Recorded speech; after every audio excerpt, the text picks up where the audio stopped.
คอนพระครูวิสิตศรีลาภรณ์เทศสอนให้พรเกื้อกูลเจ้าคณะตำบลป่าแดดหน่อเนื้อนาบุญเจริญพรญาติโยมคุณร่วมบุญร่วมแรงศรัทธาพระเจ้าทันใจคู่วัดวังสิงห์คำบารมีเลิศล้ำญาติโยมเลื่อมใสบูชา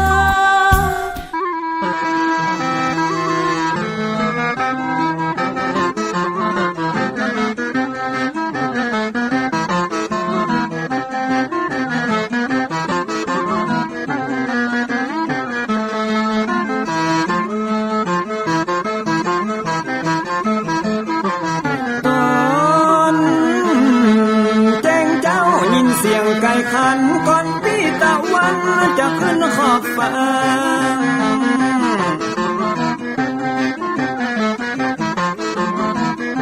จะหันแสงทองทอแสงเจิดจ้าจัดการล้างหน้าอาบน้ำแต่งตัววันเริ่มต้นใหม่อย่าได้วันกลัวอย่าได้ขุ่นมัวกังบนโศกอน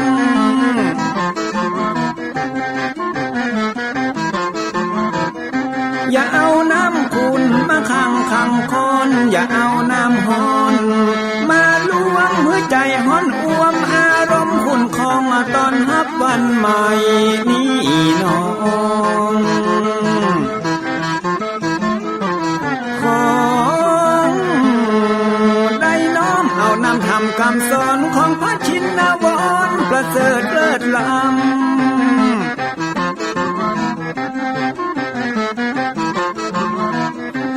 จุงจิตใจเพื่อออกจากธรรมบ่ฮือด่างดำโศกเศร้ามัวมองแสงแห่งธรรมะนั้นเป็นแสงทองส่องใจเรียวร้องถึงวันค่ำเจ้า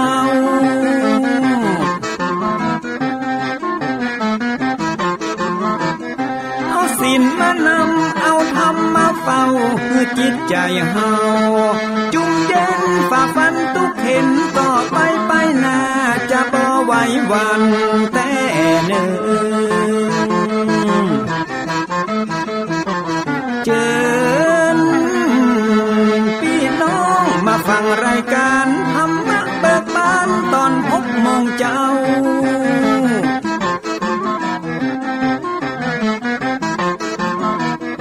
ฟังธรรมปืนเมืองอันเป็นแบบเบาท่านพระครูวิสิตศรีลาภรณ์ตั้งใจเจ้าคณะตำบลป่าแดดนอนในเจ้าอาวาสวัดวังสิงห์คำตนนี้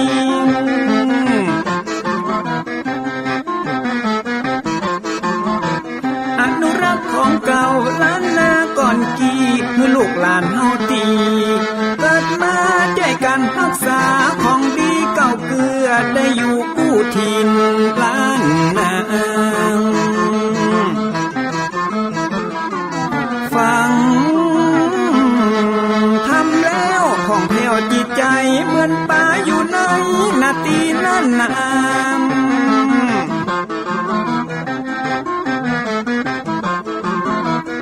เหมือนไม้สลีอันมีไม้กำเหมือนเสืออยู่ธรรมดงดอยคุณเขาสุขของมนุษย์ยิ่งใจหมู่เฮาสุขที่ได้เอาธรรมะห่มตุ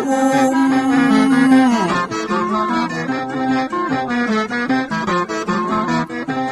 ใจคนใดมีธรรมห่อหุ้มใจคนนั้นจุม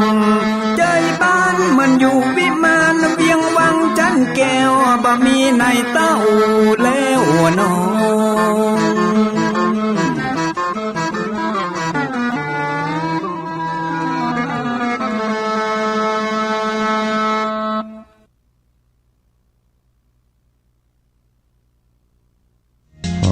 ยกมือ10 นิ้ว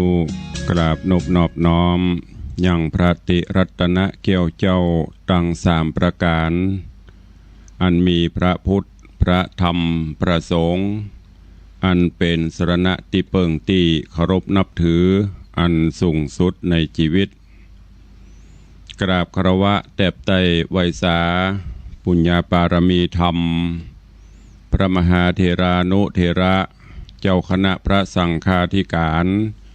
ภิกขุสงฆ์สามเณรจุตนจุองค์อันหมายมีพระเดชพระคุณหลวงปู่พระเทพโกศลติปรึกษาเจ้าคณะภาค7เจ้าอาวาสวัดศรีโสดาพระอารามหลวงตำบลสุเทพอำเภอเมืองจังหวัดเชียงใหม่พระเดชพระคุณหลวงป่อท่านเจ้าคุณพระเทพปริยัติเจ้าคณะจังหวัดเชียงใหม่เจ้าอาวาสวัดเจ็ดยอดพระอารามหลวงตำบลจ้างเผือกอำเภอเมืองจังหวัดเชียงใหม่เป็นต้นเป็นประธานตลอดจนครูบาสังฆเถระเจ้าภิกขุสงฆ์สามเณรจุตนจุองค์โดยความเคารพขอเจริญสุขเจริญปอนญาติโยมศรัทธาสาธุชนติ่นจองห้องวัดจุหนุ่มเท่าใจยิงขอน้อมต้อนรับทุกท่านเข้าสู่รายการมรดกธรรมกำเมืองต่างสถานีวิทยุพระพุทธศาสนาแห่งชาติและสังคมคลื่นเพื่อการศึกษาพระพุทธศาสนาและวัฒนธรรมส่งสัญญาณกระจายเสียงจากวัดฝ่ายหินตำบลสุเทพอำเภอเมืองเชียงใหม่จังหวัดเชียงใหม่ในระบบคลื่นความถี่ FM 104.50 เมกะเฮิรตซ์สถานีวิทยุพระพุทธศาสนาวัดหนองไก่ตำบลสันปะยางอำเภอแม่แตงจังหวัดเชียงใหม่ส่งสัญญาณกระจายเสียงในระบบคลื่นความถี่ FM 99.75 102.0 และ 89.25 เมกะเฮิรตซ์สถานีวิทยุ CM77 วิทยุอินเทอร์เน็ตล้านนาส่งสัญญาณกระจายเสียงในระบบคลื่นความถี่ FM 97.5 และสถานีวิทยุพระพุทธศาสนาจังหวัดเชียงรายส่งสัญญาณกระจายเสียงในระบบคลื่นความถี่ FM 99.50 เมกะเฮิรตซ์ตลอดจนวิทยุชุมชนเสียงตามสายหอกระจายข่าวตามวัดวาอารามตามหมู่บ้านต่างๆที่ครูบาสังฆะท่านเจ้าอาวาสตลอดจนต่างปอแก่ปอแคว้นได้เปิดออกลำโพงหอกระจายข่าวเสียงต่ำสายของวัดวาอารามของบ้านต่างๆเพื่อญาติโยมศรัทธาได้สดับรับฟังกันอยู่ในเวลานี้พร้อมกันนี้เจริญปอนญาติโยมที่ได้ติดตามต่างเฟซบุ๊กเฟซไลฟ์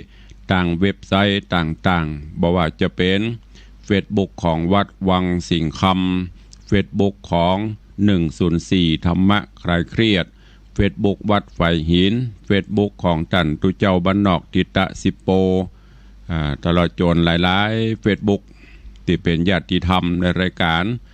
ได้ฟังแล้วก็ได้กดแชร์กดไลค์ส่งต่อๆกันไปเพื่อให้ญาติธรรมได้สดับฟังเสียงธรรมะกันอยู่ในเวลานี้เราก่อนแล้วแชร์ได้กดแชร์ไลฟ์อาตมภาพพระครูวิสิทธิ์ศรีลาภรณ์เจ้าคณะตำบลป่าแดดเจ้าอาวาสวัดวังสิงห์คำตำบลป่าแดดอำเภอเมืองเชียงใหม่จังหวัดเชียงใหม่เป็นผู้ดำเนินรายการก็นำธรรมะสาระปืนบ้านปืนเมืองทำข้าวมาเทศนาฮือท่านทั้งหลายได้รับฟังกันเป็นประจำถึงวันตั้งแต่เวลา6 โมงถึง7 โมงเช้าโดยประมาณยกเว้นพี่น้องที่ฟังสัญญาณ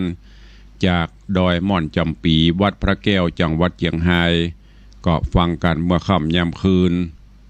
ต้องกราบขอบพระคุณในเมตตาปรมีของท่านผู้อำนวยการทุกสถานีเจ้าหน้าที่ช่างเทคนิคผู้ควบคุมการกระจายเสียงทุกท่านทุกสถานีตัวเองและขอบคุณเจ้าของ Facebook ทุกท่านที่ได้กดแชร์กดไลค์กันปากันวันนี้เป็นวันพระเป็นวันศีลการเวลาวันเวลาล่วงเลยผ่านพ้นโดยความรวดเร็วว่องไวจากวินาทีเป็นนาที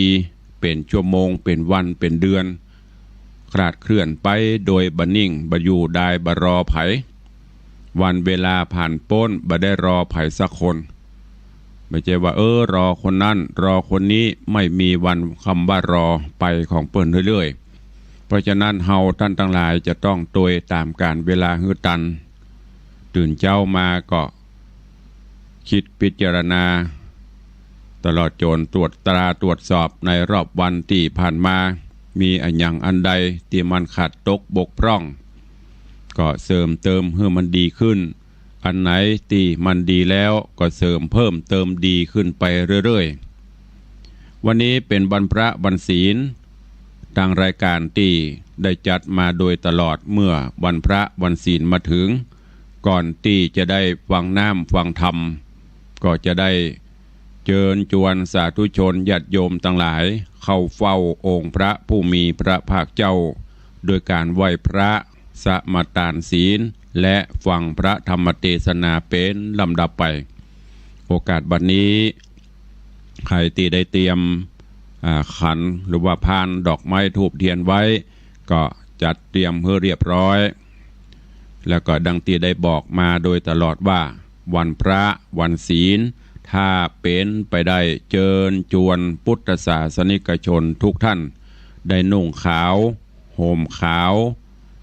อันเป็นสีของความบริสุทธิ์ผุดผ่องและพอให้เป็นระเบียบเรียบร้อยที่สำคัญก็เป็นการประกาศให้เจ้าโลกได้ฮู้ได้ทราบว่าเฮาเป็นพุทธศาสนิกชนทุกวันพระทุกวันศีลบอกว่าจะเป็นศีลน้อยศีลใหญ่ถ้าเป็นไปได้อีป่ออีแม่ญาติโยมศรัทธา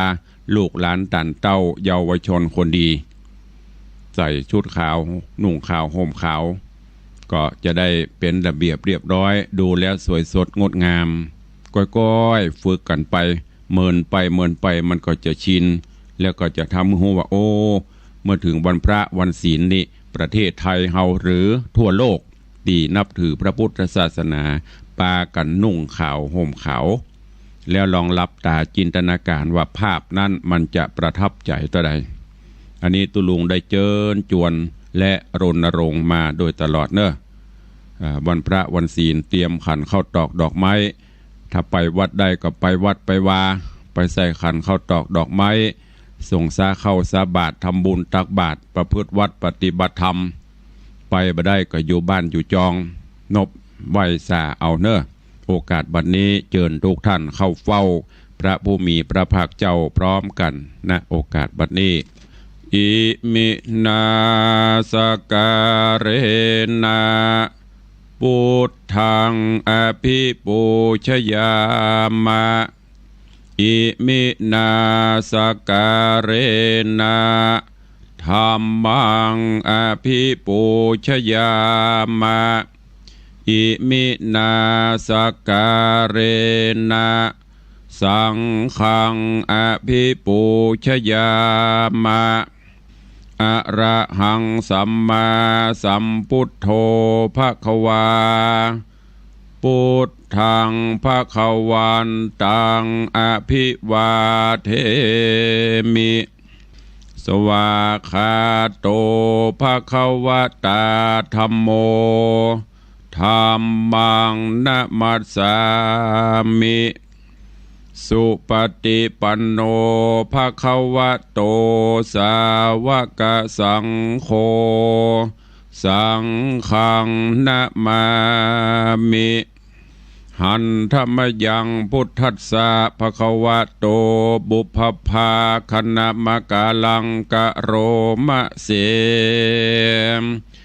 นะโมตัสสะภะคะวะโตอะระหะโตสัมมาสัมพุทธัสสะนะโมตัสสะภะคะวะโตอะระหะโตสัมมาสัมพุทธัสสะนะโมตัสสะภะคะวะโตอะระหะโตสัมมาสัมพุทธัสสะอิติปิโสภะคะวะอะระหังสัมมาสัมพุทโธวิชชาจรณะสัมปันโนสุขโตโลกวิทู อนุตตโรปุริสาธัมมัสสารถิสัทธาเทวมนุษย์สานังพุทโธภควาติสวากขาโตภควตาธัมโมสันทิฏฐิโกอากาลิโกเอหิปัสสิโกโอปนะยิโกปัจจตังเวทิตปโปวินยูหิติสุปฏิปันโนภควโตสาวกสังโฆอุชุปฏิปันโนภควโตสาวกสังโฆยายะปฏิปันโนภควโตสาวกสังโฆสามีจิปฏิปันโนภควโตสาวกสังโฆยะทิทางจัตตาริปุริสายุคานิอัฏฐาปุริสาปุคลาเอสาภควโตสาวกสังโฆอาหุนยโยปาหุนยโยทักขินยโยอัญชลิกาลนิโยอนุตตรังปุญญเขตังโลกัสสาติได้ไหวพระนบธรรมจุ่มอกเย็นใจแล้วตอนนี้ไปตั้งอกตั้งใจสมาทานหับศีลเนอมะยังพันเตติสาลาเนนะสังหาปัญจสีนิยจามาตุติยัมปีไม่ยังพันเตติสาลาเนนะสังหาปัญจลานิยจามาตติยัมปีไม่ยังพันเตติสาลาเนนะสังหาศีลานิยจามานะโมตัสสะภะคะวะโตอะระหะโตสัมมาสัมพุทธัสสะนะโมตัสสะภะคะวะโตอะระหะโตสัมมาสัมพุทธัสสะ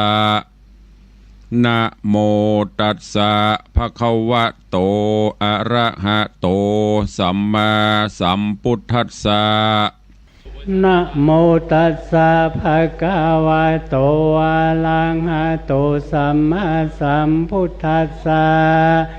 นะโมตัสสะภะคะวะโตอะระหะโตสัมมาสัมพุทธัสสะนะโมตัสสะภะคะวะโตอะระหะโตสัมมาสัมพุทธัสสะพุทธังสรณังคัจฉามิพุทธังสรณังคัจฉามิธัมมังสรณังคัจฉามิธัมมังสรณังคัจฉามิสังฆังสรณังคัจฉามิสังฆังสรณังคัจฉามิตุติยัมปิพุทธังสรณังคัจฉามิตุติยัมปิพุทธังสรณังคัจฉามิตุติยัมปิธัมมังสรณังคัจฉามิตุติยัมปิธัมมังสรณังคัจฉามิตุติยัมปิสังฆังสรณังคัจฉามิตุติยัมปิสังฆังสรณังคัจฉามิตติยัมปิพุทธังสรณังคัจฉามิตติยัมปิพุทธังสรณังคัจฉามิตติยัมปิธัมมังสรณังคัจฉามิตติยัมปิธัมมังสรณังคัจฉามิตติยัมปิสังฆังสรณังคัจฉามิต ตติยัมปิสังฆังสารนังคัจฉามิปานาติปาตาเวรมณีสิกขาปตังสมาติญามิปานาติปาตาเวรมณีสิกขาปตังสมาธิยามิอตินนาตานาเวรมณีสิกขาปตังสมาติยามิอตินนาตานาเวรมณีสิกขาปตังสมาธิยามิกาเมสุมิจฉาจาราเวรมณีสิกขาปตังสมาติยามิกาเมสุมิจฉาจาราเวรมณีสิกขาปตังสมาธิยามิมุสาวาตาเวรมณีสิกขาปตังสมาติยามิมุสาวาตาเวรมณีสิกขาปตังสมาธิยามิสุราเมรยมัชฌัปปมาทัฏฐานาเวรมณีสิกขาปตังสมาติยามิสุราเมรยมัชฌัปปมาทัฏฐานาเวรมณีสิกขาปตังสมาธิยามิอิมานิปัญจสิกขาปตานิสีเลนะสุขติงยันติสีเลนะโภคสัมปตาสีเลนะนิพุติงยันติตัสสมาสีลังวิโสทะเย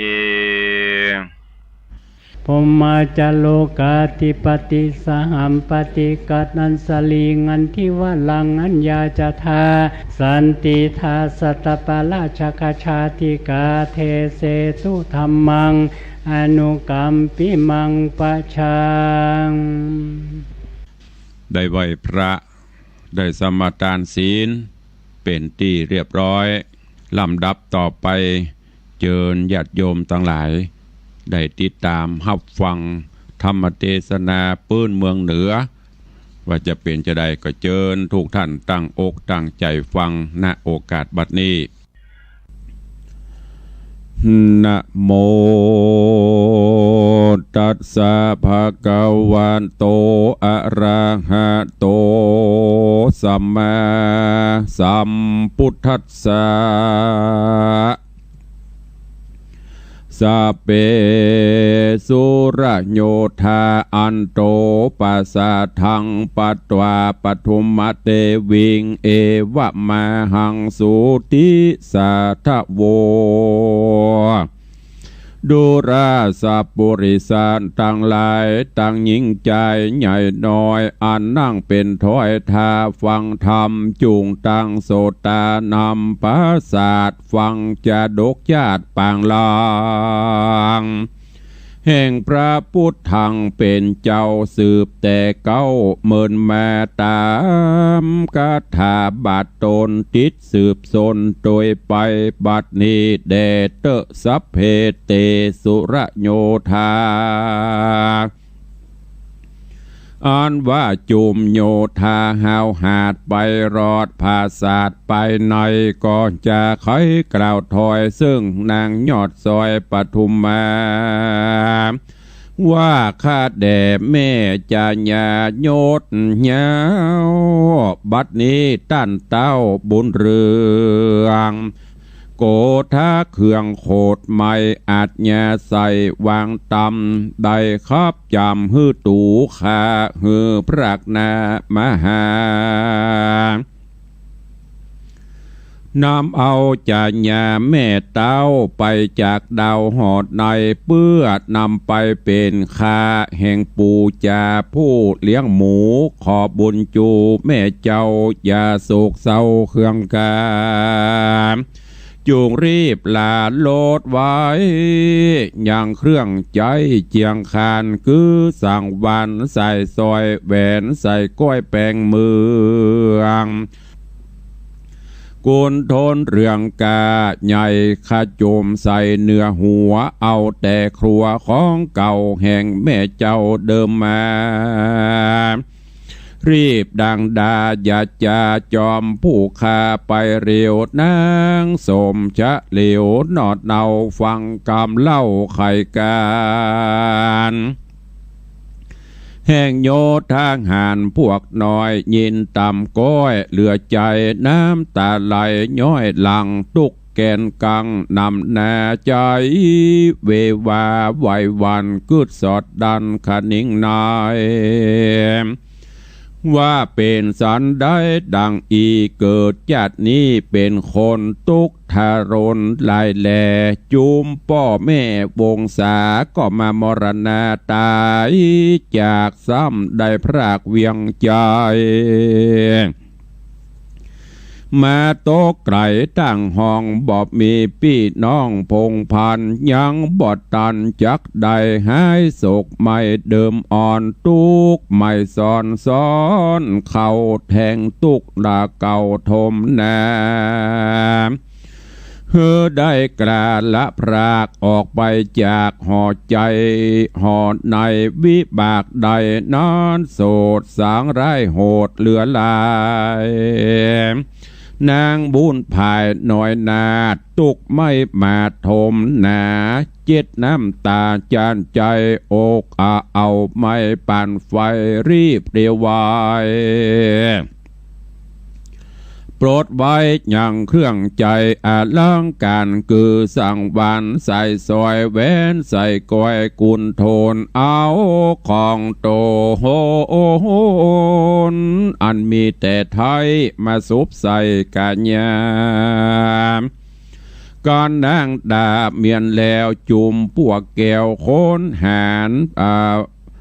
คนหานบ่รอนานเนิ่นจะนำนางนอนลาจอมขวัญรีบเร็วปันลาพรากออกไปจากหอควางอับปันนางนอดเนาแก่ปูเท่าจะเลี้ยงหมูก็มีหันและนาสาปนาปตุมากันนางใดเป็นข้าแห่งปูจาผู้เลี้ยงหมูนางบุญจูนอดไทยเตียนยอมใดกระทำการอันสามานฮึกหยาบคือว่าได้ไปหาบุกบอนเสาะหาขอนไม้แห่งหาหลัวแทงดังไฟเหือใครไหลย้อยหยาดตุกไม่มาดเรโรน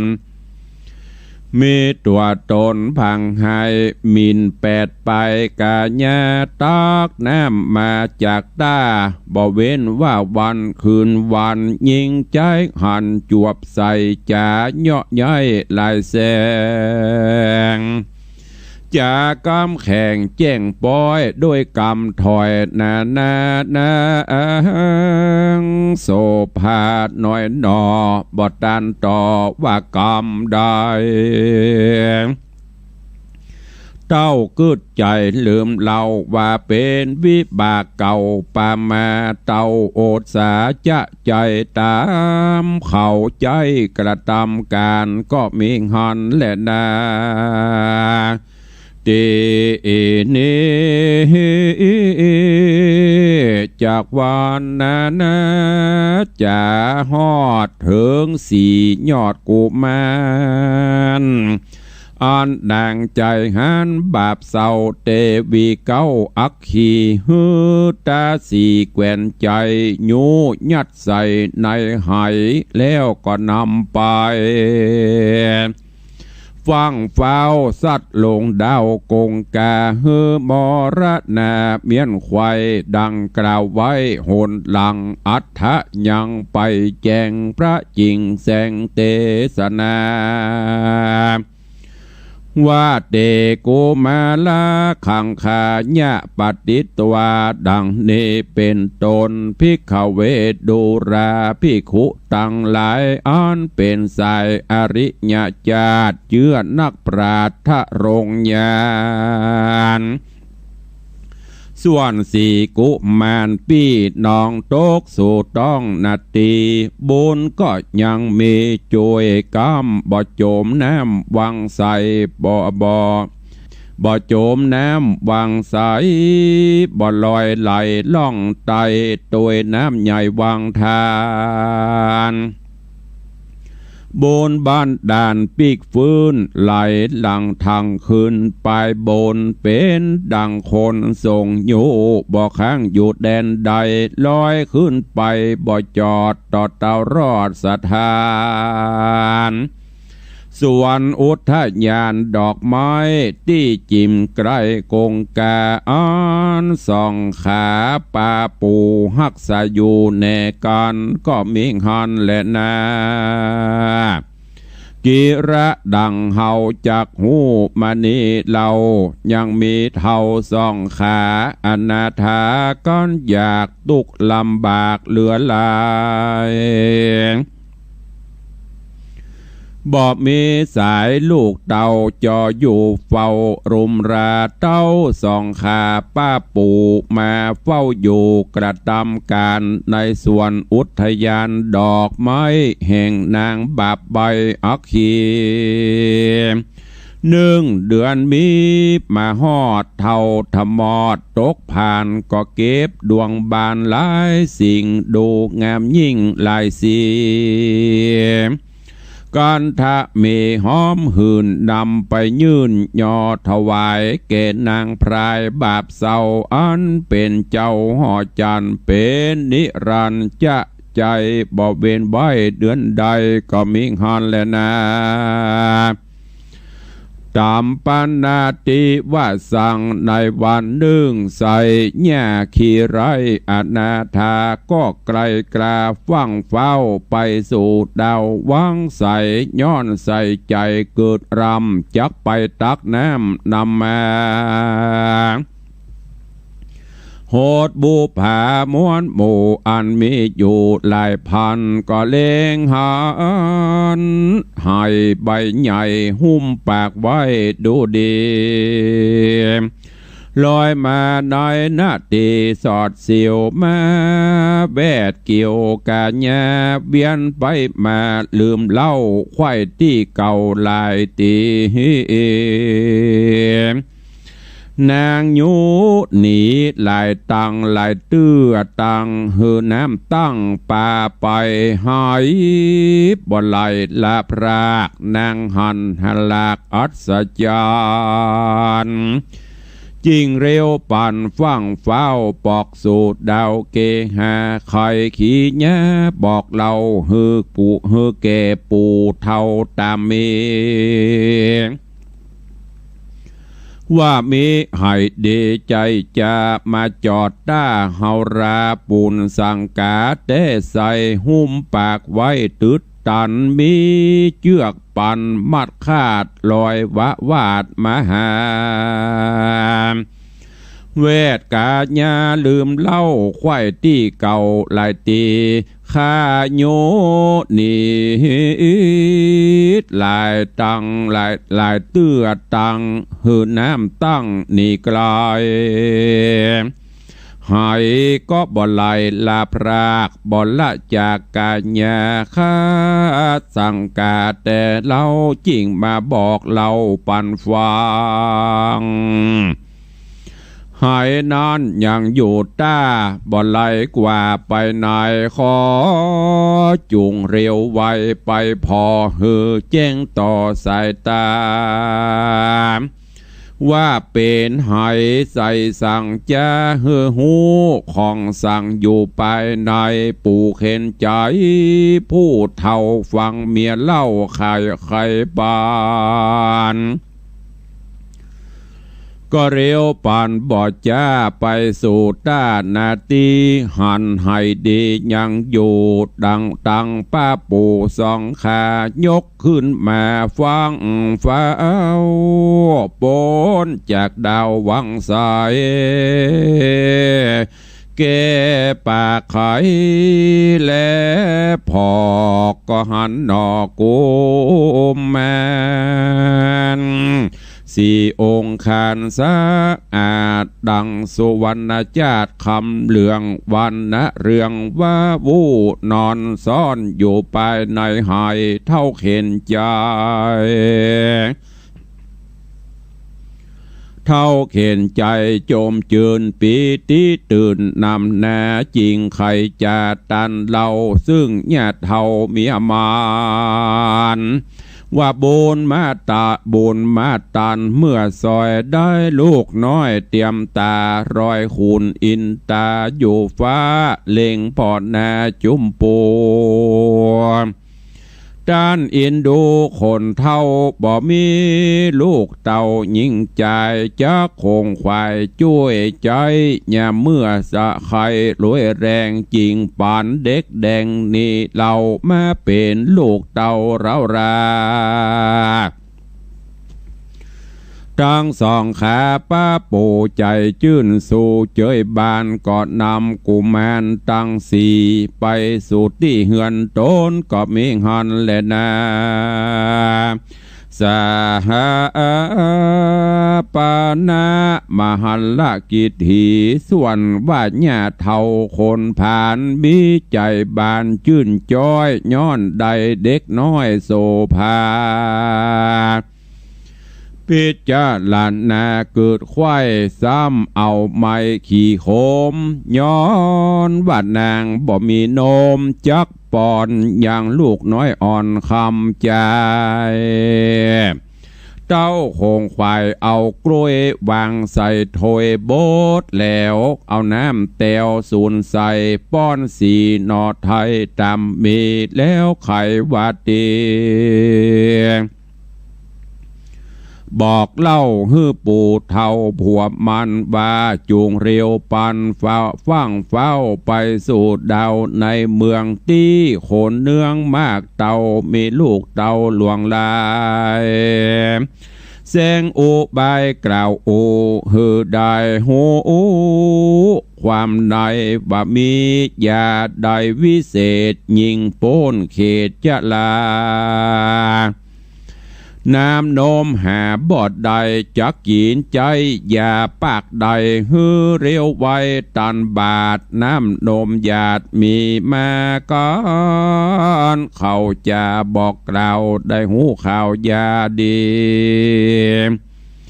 จูงรีบหนีปิกปอกไว้แน่ออกคืนมาโตกแต่งดาอย่าจ้าฮื้อตัวข้าลองจามแดดเตอตีนั่นปู่จะส่วนผู้เท่าฟังเมียเล่าไข่ปันจริงเรียวปันตอบถอยว่าอย่าต่ำก้อยเครื่องใจอย่าอันใดนั่นเรายิงแก่เท่าจะลากินและตาตันบาทน้ำนมหยาดมีหลายตูได้หมายชื่อใบหูแต่ท้ายเดิมอ่อนปูผมปูผมปอนกล่าวแทงกล่าวแล้วก็กลาดเกลียวไกลกลาลงเกกหาเตียวสอดหายังยอดยายามจำมันจำชื่อใดกันครบไข่จุกอันก็พายพันขึ้นสู่ยังที่อยู่เกงหาต้มยังยาหมอใหญ่หือหญ้าใจกินตามหญ้าจะลากินแล้วใจผ่องแผ้วเจยบานบ่ปอนานสักกากน้ำนมหากมีมาตั้งสองขาป้าปู่ใจจื่นสู่จอมกันย้อนว่าหันญาติเท่าน้ำนมเต่ามีมาเปื้อรุมราลูกหน่อยเฮือจื่นจ้อยเจยบานเท่าตกผ่านปู่ป่าบ่อพรากนาไกลตาอยู่ลุมราบ่อเฝ้าตู้ข้ามเจ้าคืนวันย้อนใจพันหักคอดลวดละตอดเสียการ ส่วนสีกุมารนอไทยก็บ่ร้องไห้เววาจูมโรกาพญาตก็บ่มาปาดอินทรีสุข3 ล้านดีจานใจจำเริญใหญ่ตั้งวันก็มิงหันแลนาตาโต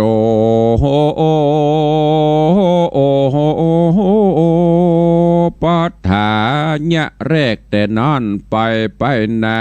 2ปู่ป้าอนาถาก็รุมราพ่อเฝ้าเลี้ยง4 เจ้ากุมารบ่ปอนานแต่ใส่4 นอไทยบุญมีจำเริญดีขึ้นใหญ่เตียวย่างได้ไปมาหูเจียนจากล่าวถอยด้วยกำอ่อนอ้อยวอนหูนาบุญจูช่วยกำได้ลวงล้ำอนตรายโรกาดหลายน้อยใหญ่บ่มาไกลสันดาน4 กุมารนอไทยย่อมขึ้นใหญ่เสมอกันมีผิวพันธุ์พิราชหูฉลาดเร็วไวส่องเข็นใจป้าปู่หานจื่นสู่เจยบานลืมตั้งผ่านกันอยากลืมลำบากโรยแรงย้อนฮักแป่งลูกน้อยใจจ้องห้อยเววาแต่เดิมมานานเล่าปู่ย่าเท่าคนผ่านเก็บดวงบานดอกไม้ไปน้อมใบยอถวายเกศนางพรายบาปเศร้าอักขีเก้าเตวีเดือนละตีบอกขาดบอกหือกราดไกลกลาถึงเหินนานแต่ใส่ตั้งแต่ได้โบตามารุมราอยู่เฝ้าตั้ง2 เท่าลวดลืมการบ่ได้เก็บดวงบานดอกไม้ไปน้อมใบเตวีเดือนละหนละตีเหมือนเมื่อก่อนหูยุดย่อนเป็นโหนล้างตีโขนไปไวเมื่อเดือนควายเติงตันล้างตีพันกราบรากลายเดือนหากนำไปย้อนมีใจห่วงหอยฮักลูกน้อยลืมการก็มีหันและนาตะตาดน้อยกาละนอนใส่นางหน้าไทยอักขีราชเทวีบาปเศร้าหันปู่ย่าเท่า2 ขาผิดธรรมดาล่วงแล้วบอกกลาดแกล้วทรงบอกกลาดแกล้วทรงสายว่าเป็นสันใดนั้นโสดเท่าไรโหด2 ขาแต่เดิมมานอนใส่ย่อมเก็บเอาดอกไม้ดวงดีมาเดือนละตีละเตื้อบอกขาดบาทนี้กลาดแผ่พานบ่เป็นนิรันดร์ดังเก่าปู่ย่าเท่ามันไปที่ไหนเป็นสันใดดังอีกวนหูที่ตามรายนางพี่พรายหาวหาดคาดนิ่งขวาดในใจก็บอกนางในแกวนใจอันตั้งไว้ต่างตาว่าโดรานางกัญญาผู้แกวนมึงจุงเล่นไปปันรีบจวนกันไปเป็นหมู่ออกไปสู่อุทยานอันคนผ่าน2 เท่าหากอยู่เฝ้าปัดปัวพอดูตัวป้าปู่ว่าเขายังอยู่สันใดยังอยู่ในสวนดอกหรือว่าหนีออกหายหนหรือเป็นกังบนเดือดฮ้อนเปียที่ค่อนกาญาพิจารณาหือทีอย่ากล่าวหือหูอย่ากล่าวอูกำใดแล้วเรียวไว้ปีกบอกมาใครบอกตามมี นางตาสีแกวนใจก็น้อมไว้เร็วปานแล้วจวนกันมวนหมู่ออกไปสู่อุญญาณตามนางมานยศใหญ่หากแต่งใจจำไปก็มิงหันแลนาสาพากัญญาโนอันว่านางกัญญามวลหมู่อันขามสู้อาสาจากปลาเตต้องไปสู่ห้องอุทยานอันสองผ่านป้าปู่หากเฝ้าอยู่ในการเขาได้หันสองเท่ามีลูกเต่าลวงลายเป็นเด็กใจตังสีงามล้ำตี้เปิงแปงปูนดีแยงพอคอยข้าจุ่มข้าคอยนางนายต่างก็มีใจชื่นสู่เข้าไปสู่เร็วปันต่างจริงกันหอบอุ่มพ่องก็พ้องอยู่ลุ่มเก่งหาสวัสดสายตาแลพอออกปากลอกำหวานส่วนกุมารตังสีมีใจกรีสมนัสสาก็เจียนจาตอบถอยด้วยกรรมชื่นจ้อยวอนหูบอนใหญ่จูมนั่งในมวลมาเขากึดหลากสังกาจิงจักจะทำเล่าเสิงสองเท่าคนพานว่าสีกุมารอ่อนน้อยน่าชื่นจ้อยบัวขายมีวันนะไหวสะอาดพันนะพิลาดโสภาเป็นลูกขาสองเท่าหรือว่าเป็นลูกเต่าคนใดลูกวงใหญ่ปีน้องมาจากห้องใดจะขอใครจะกล่าวโอหือได้หูอาการผัวเมียผ่านป้าปู่ก็กล่าวโอใครจะล่ำดับมาแต่เก้าตราบต่อเต้าถึงไปโดยปาลิใหญ่ทวนทีบ่มีที่สังกาฮือนางกัญญามวลหมู่ได้พรำหูจุบอันก็มิงหันเล่นนา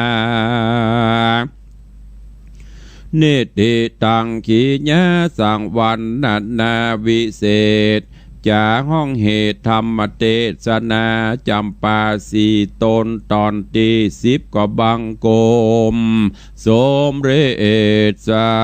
เดชพระธรรมเทศนาปืนเมืองเหนือ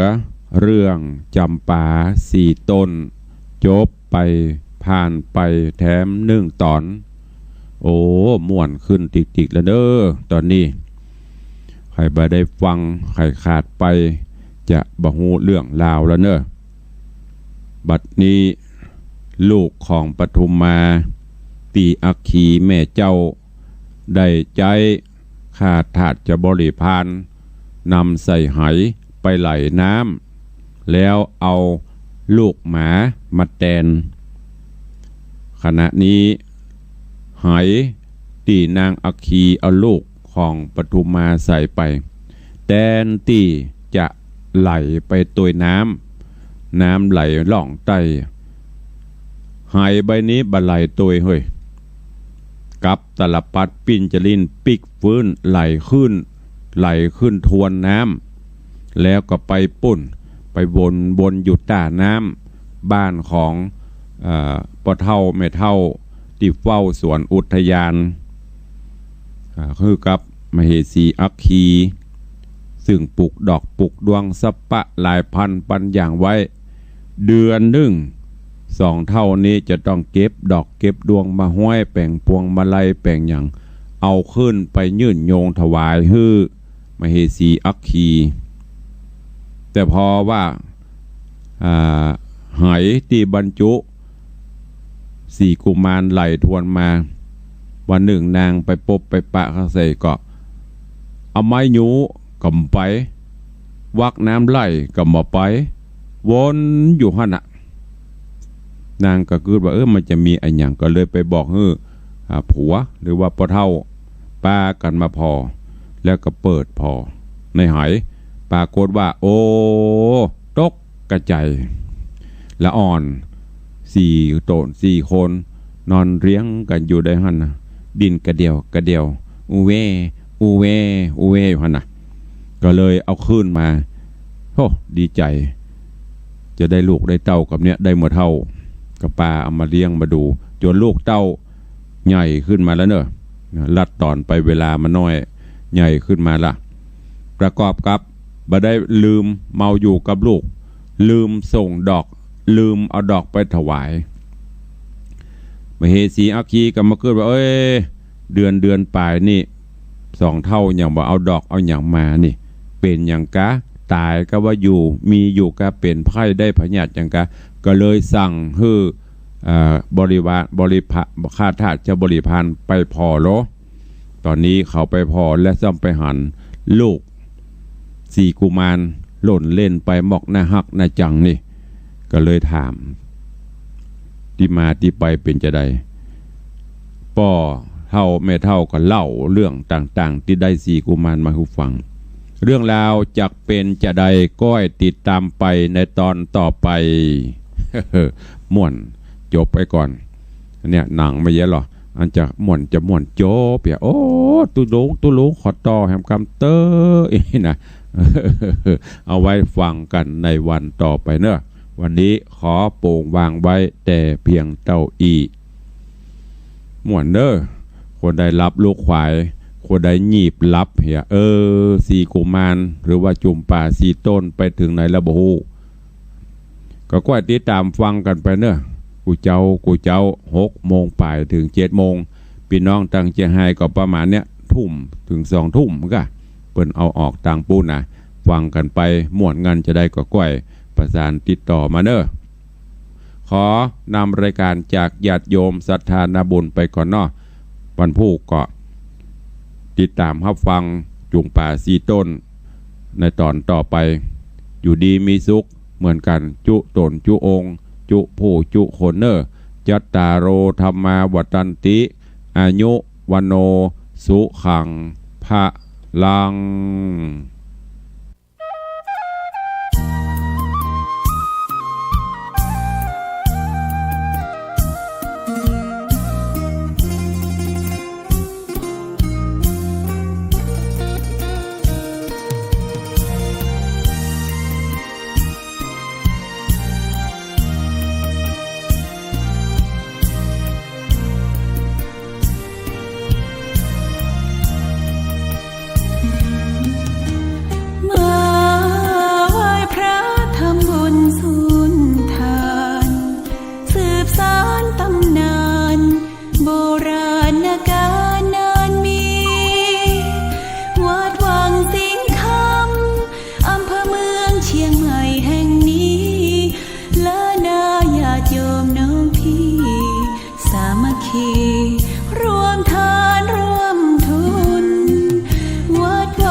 สอนให้พรเกื้อกู